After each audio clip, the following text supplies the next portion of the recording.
உண்மைகளை உரக்க சொல்லும் ஐநியூஸ் 360 கோணத்திலும் நடுநிலை செய்திகள்.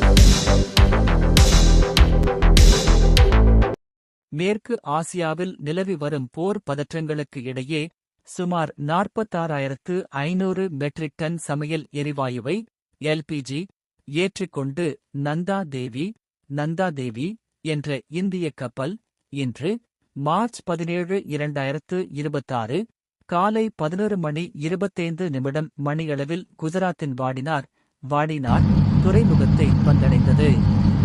கத்தார் நாட்டிலிருந்து புறப்பட்ட இந்த கப்பல் ஈரான் அமெரிக்கா இடையிலான மோதலால் மிகவும் அபாயகரமாக மாறியுள்ள ஹார்முஸ் நீரிணையை ஸ்ட்ரெய்ட் ஆஃப் ஹார்மஸ் இந்திய மற்றும் ஈரான் கடற்படைகளின் பாதுகாப்பு உதவியுடன் வெற்றிகரமாக கடந்து வந்துள்ளது.